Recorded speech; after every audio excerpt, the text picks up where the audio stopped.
Mesdames, Messieurs, bonjour et bienvenue sur CCTV Français pour cette nouvelle édition du journal. À la une, les attaques de Jakarta qui ont fait au moins 7 morts, dont 5 assaillants.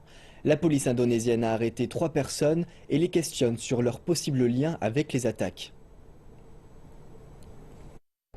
La police a déclaré qu'elle avait récupéré un drapeau de l'État islamique dans la maison des assaillants. C'est la première fois que le plus populeux des pays musulmans est la cible du groupe militant. La police a identifié un militant indonésien, Baroun Naim, comme étant le cerveau des attaques. Il serait dans la ville syrienne de Raqqa avec l'État islamique. Un Indonésien et un Canadien sont les civils tués dans les attaques de jeudi. 20 autres personnes ont été blessées. Le groupe derrière les attaques est composé de combattants de l'EI basés à Raqqa. La cellule de l'EI en Asie du Sud-Est inclut l'Indonésie, la Malaisie, les Philippines, la Thaïlande et d'autres pays. En Asie du Sud-Est, il y a un militant nommé Baroun Naim qui souhaite être le leader de la région. Afin de prendre la direction, il a déclaré son leadership dans le sud des Philippines. Tous les dirigeants de l'EI en Asie du Sud-Est se battent pour être le chef. C'est pourquoi Baroun Naim a comploté cette attaque. Le Pakistan a confirmé la détention du chef d'un groupe djihadiste mis en cause dans l'attaque d'une base indienne le jour du Nouvel An. L'attaque avait conduit au report des pourparlers indo-pakistanais. Le ministère de la Justice de la province du Pendjab a déclaré aux médias que Maolana Massoud Azhar, le chef du groupe Jaïch-e-Mohammed, avait été placé en détention.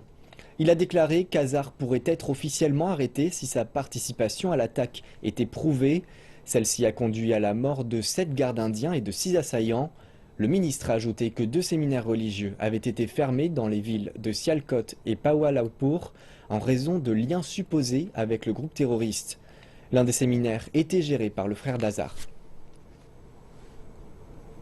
En Europe, un homme politique bavarois en colère a renvoyé un bus rempli de réfugiés à Berlin pour montrer à la chancelière allemande Angela Merkel que sa ville ne peut plus gérer l'afflux continu de réfugiés. Le bus est arrivé devant le bureau de la chancelière jeudi soir après un voyage de 7 heures. Madame Merkel est sous pression pour réduire l'afflux de migrants en Allemagne. La majorité d'entre eux fuient les guerres civiles au Moyen-Orient ou en Afrique. Près de 1,1 million de personnes sont arrivées l'an dernier et plusieurs milliers continuent d'affluer chaque jour. Peter Dreyer, administrateur du district de Landshut et l'un des organisateurs du bus, agit en conséquence d'une menace qu'il avait fait part à la chancelière l'an dernier.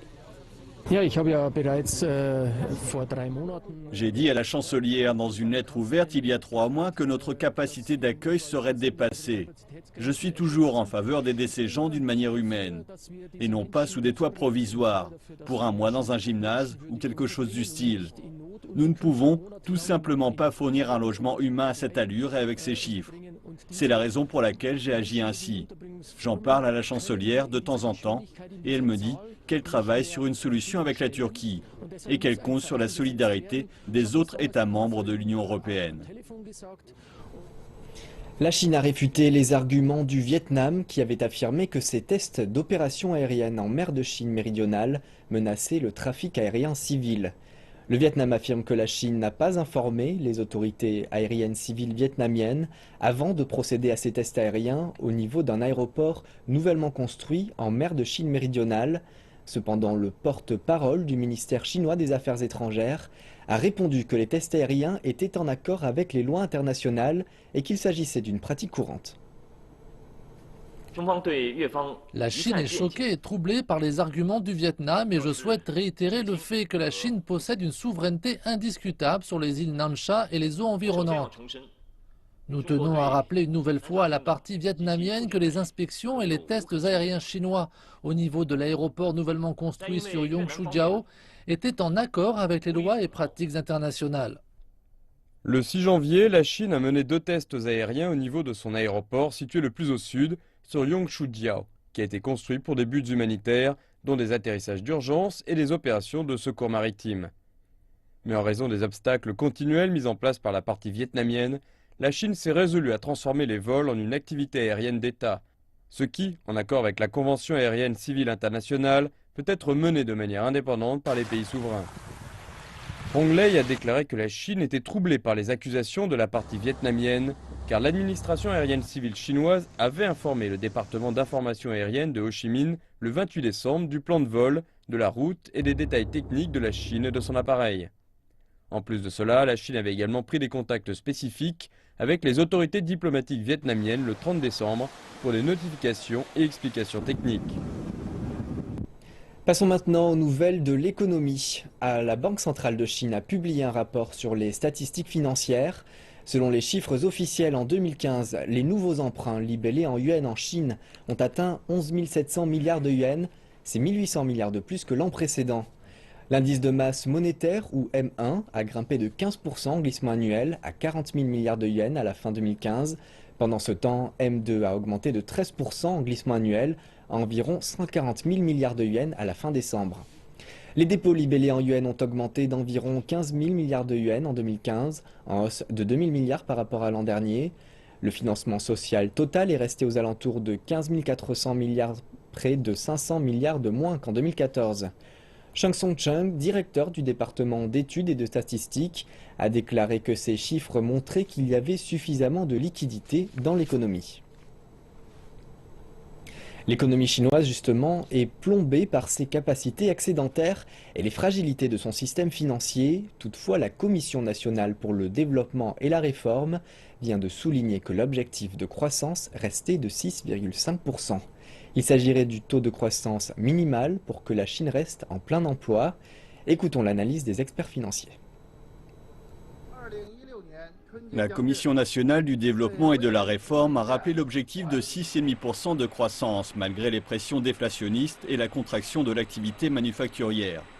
Selon un analyste d'une grande banque chinoise, la Chine a besoin d'une politique monétaire modérément souple pour soutenir les réformes structurelles et la diminution des coûts financiers.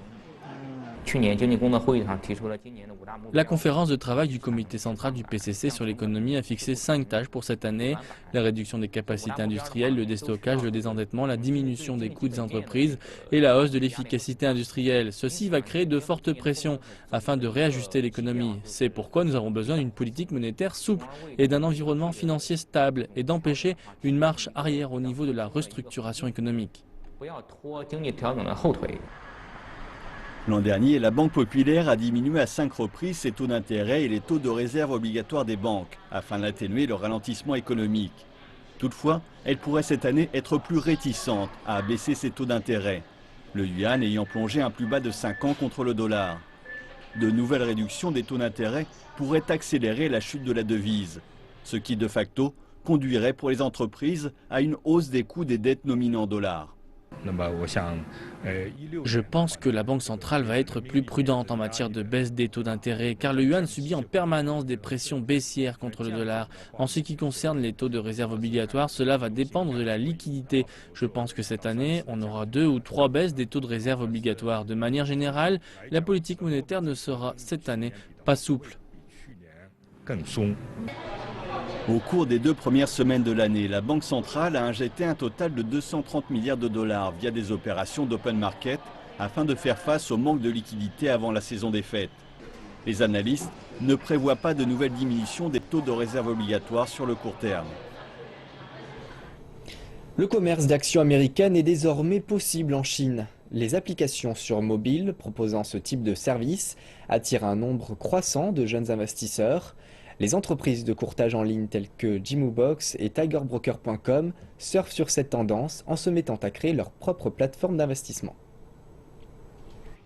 Avec le ralentissement de la croissance chinoise et les récents troubles boursiers, de nombreux investisseurs chinois souhaitent se tourner vers d'autres sources d'investissement, notamment à l'étranger. Jackson Lin a 2 ans d'expérience dans le courtage d'actions étrangères. Il a placé environ 10 000 $ sur le marché américain. Je porte mon attention sur les perspectives à long terme des compagnies. La bourse américaine est davantage orientée vers des investissements de valeur. Désormais, avec les dépréciations du yuan et des actions chinoises, investir en dollars devient plus sûr. Jackson Lin utilise des sites de courtage comme Jimubox et Tiger Brokers pour acheter des actions américaines. Le nombre de jeunes investisseurs souhaitant diversifier leur portefeuille d'actions est croissant. La jeune génération développe une préférence pour les investissements en ligne. Jung Yudong, qui travaille pour Jimmy Box, raconte que son entreprise a ouvert environ 5000 comptes de courtage pour le marché américain, uniquement sur les 3 premiers jours des opérations du mois dernier. Les clients de moins de 30 ans représenteraient la moitié des investisseurs. Pour l'instant, les investisseurs sont davantage intéressés par les compagnies chinoises listées en bourse américaine, ainsi que par les grandes sociétés américaines. Les actions américaines offrent une grande gamme d'investissements de valeur, non seulement pour les grandes firmes américaines, mais aussi du monde entier. Les jeunes investisseurs qui commencent par de petits investissements développent leur portefeuille avec le temps. Jimmy Box a abaissé les barrières à l'entrée et convient bien aux jeunes investisseurs.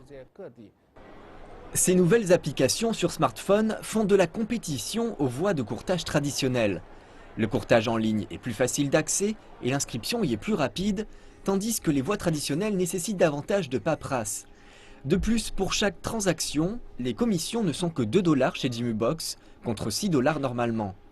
Enfin, Tiger Broker explique que le courtage en ligne offre une plus grande variété de choix d'investissement. La capacité des entreprises de courtage en ligne à s'adapter rapidement à la tendance chinoise à investir à l'étranger attire l'attention des grands investisseurs tels que Xiaomi et Junfun. Jimmy Box vient de recevoir un 3e financement d'une valeur de 84 millions de $ provenant de plusieurs acteurs, dont la compagnie britannique Investec. L'ouverture de l'extension des lignes de métro 12 et 13 à Shanghai a eu lieu il y a quelques semaines. Ces lignes relient à présent les banlieues de Minrang et de Tiading au centre-ville. Par conséquent, les prix immobiliers des banlieues ont flambé. Reportage. Wan Ning se presse pour acheter un 3 pièces en vue de son mariage. Elle cherche un appartement dans le quartier de Tiating. Elle a cependant réalisé que depuis l'ouverture des nouvelles lignes de métro, le mois dernier, les prix immobiliers du quartier ont grimpé de 20%.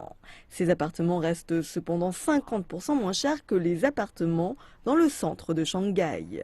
Mais la rapide hausse des prix et la nouvelle ligne reliant Tiating directement au centre-ville l'ont fait décider. Pour des employés de bureau comme moi, acheter un appartement ici est relativement moins cher et le transport est plus pratique depuis l'ouverture de la ligne 13. Avant, cette zone semblait loin et peu développée.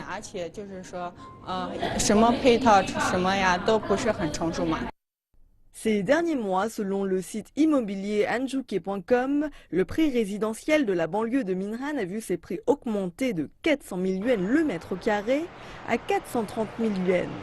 Selon les analystes, la hausse a été entraînée par une hausse de la demande de la part de personnes comme Wang. Les retours du marché montrent la manière dont les prix immobiliers ont été stimulés dans les zones près de la nouvelle ligne de métro. Il y avait une augmentation au début du mois de décembre et après l'ouverture de la ligne, cette augmentation est devenue plus évidente la seconde moitié de décembre et plus particulièrement pour la première moitié de janvier.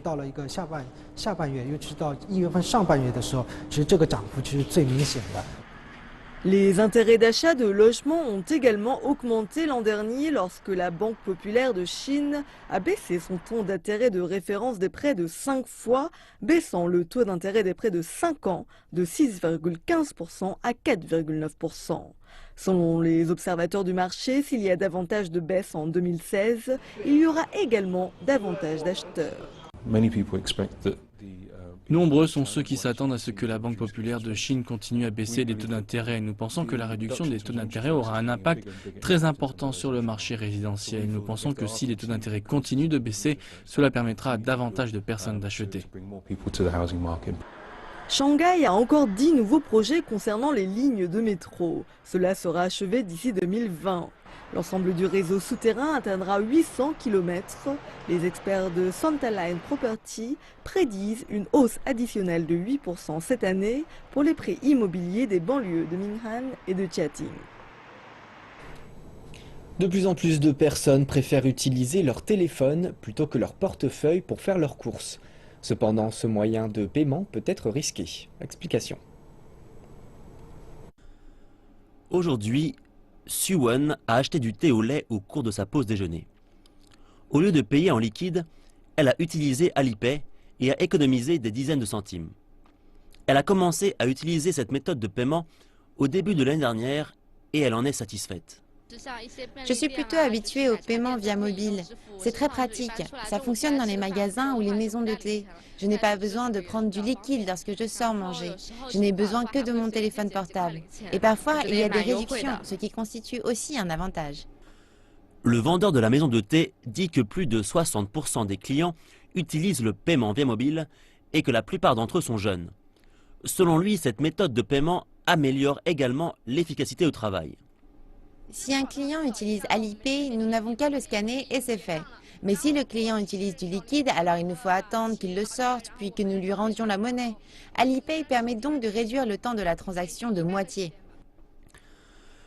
Actuellement, le marché du paiement via mobile est principalement occupé par Alipay, Tencent et d'autres acteurs plus modestes comme UnionPay Mobile qui travaillent maintenant avec Apple Pay et HCE Cloud Payment. Alipay domine le marché avec une part de marché de plus de 50%. D'après une étude d'Alipay, à Shanghai, son client moyen a dépensé l'an dernier plus de 100 000 yuan via son système de paiement en ligne. Les utilisateurs de ce système augmentant, les clients disent que c'est un moyen sûr pour effectuer de petites transactions. Je l'ai utilisé longtemps et je n'ai jamais eu de problème. Je pense donc que c'est un système sûr. J'utilise Alipay quand j'achète des choses qui ne coûtent pas plus de 20 ou 30 yuan, comme une glace par exemple. Par contre, j'utilise toujours du liquide ou une carte bancaire lorsque je dois régler des sommes plus importantes. Un connaisseur de cette industrie rappelle que si les systèmes de paiement via mobile ne connaissent généralement aucun problème, ils peuvent malgré tout contenir des risques.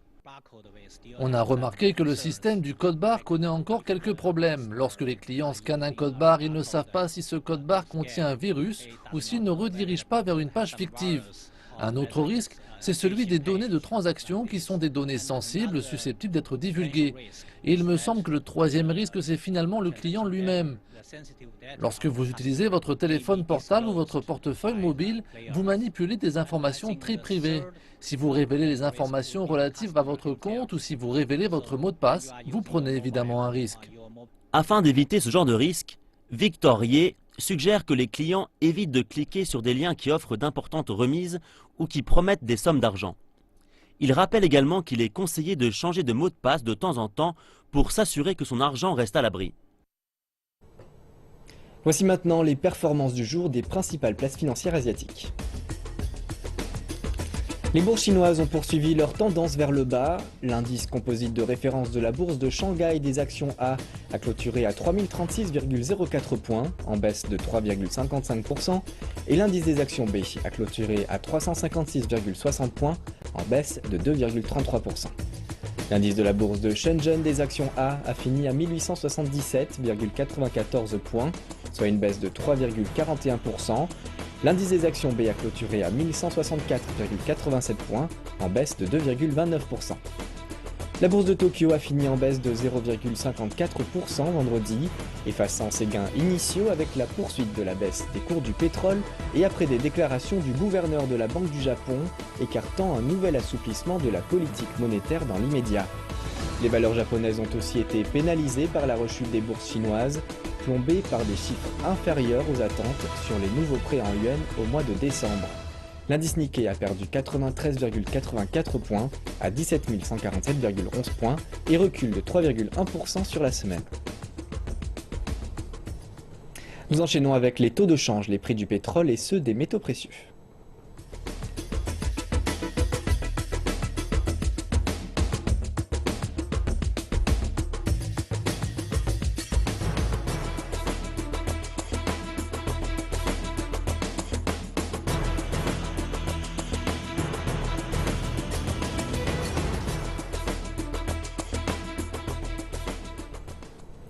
Le rapport très attendu du Forum économique mondial sur les risques mondiaux vient tout juste de paraître avec un sombre avertissement envoyé aux dirigeants de la planète avant le sommet de Davos qui se tiendra la semaine prochaine. Le rapport conclut que l'année 2016 pourrait être l'année la plus dangereuse depuis que le Forum économique mondial a commencé à publier ses analyses internationales 11 ans plus tôt. Le risque numéro 1 en termes de probabilité est celui de migration massive. Des images terribles de la crise migratoire en Europe affluent tandis que le continent européen tente de gérer l'arrivée de plus d'1 million de demandeurs d'asile fuyant la guerre et la pauvreté. Le rapport du Forum économique mondial, fruit du travail de 750 experts, insiste sur le fait que la crise migratoire est le grand problème actuel et qu'il aura un impact sur l'ensemble de l'humanité. Sur l'ensemble de la planète, ce sont des millions d'individus qui ont été obligés de fuir leur maison à cause de la famine et de la guerre. Voici les chiffres que nous avons. 60 millions de personnes déplacées sur la planète en 2014, et cela n'inclut pas les migrants climatiques. Ces chiffres pourraient donc être encore plus importants. Des migrants fuyant la sécheresse, les inondations, la famine dans différentes régions. Ce sont des situations qui vont se développer et devenir de plus en plus graves. En ce qui concerne l'Europe, le rapport du Forum économique mondial suggère que la pression que constitue l'immigration massive pourrait avoir des conséquences sur l'Union européenne elle-même. Nous voyons des réponses fragmentées qui semblent mener vers des solutions de facilité et qui permettent au gouvernement de dire qu'ils agissent. Mais notre plus grande peur, c'est que tout cela remet en cause la solidarité entre les pays européens. Pour la première fois, le Forum économique mondial décrit la situation actuelle comme une véritable tempête où l'on trouve des risques allant de la guerre au changement climatique et du manque d'eau aux catastrophes naturelles.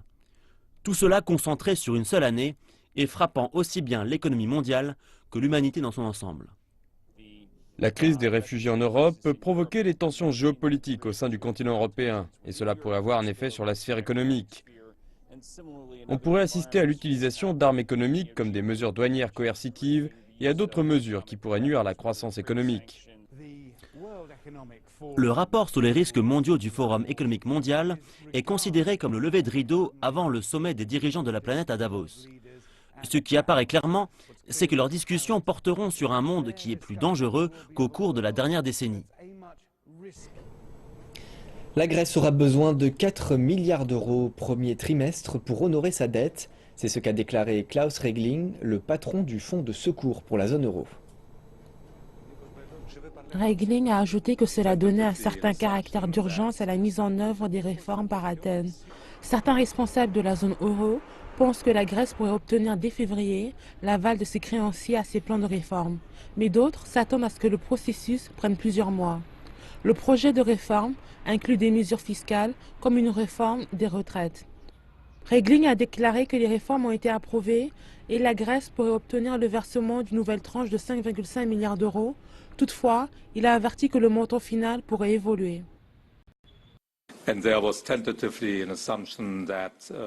Il y avait une hypothèse liée à la première évaluation, c'est-à-dire qu'il y aurait un montant de 5,5 milliards d'euros, ce qui n'est pas particulièrement significatif 7 mois plus tard. Il devrait s'écouler 8 à 9 mois avant qu'elle ne soit réexaminée. Cela dépendra des derniers développements en matière de croissance et de recettes. Telle était l'hypothèse. Cela est toujours fait pour les programmes. On doit tenter d'échelonner la dette selon profit progressif. Nous avons aussi besoin au MES de gérer les liquidités. Toutefois, le montant pourrait évoluer dans un mois ou plus. Ce journal est à présent terminé. Merci pour votre attention et bonne suite de programme à toutes et à tous sur notre chaîne.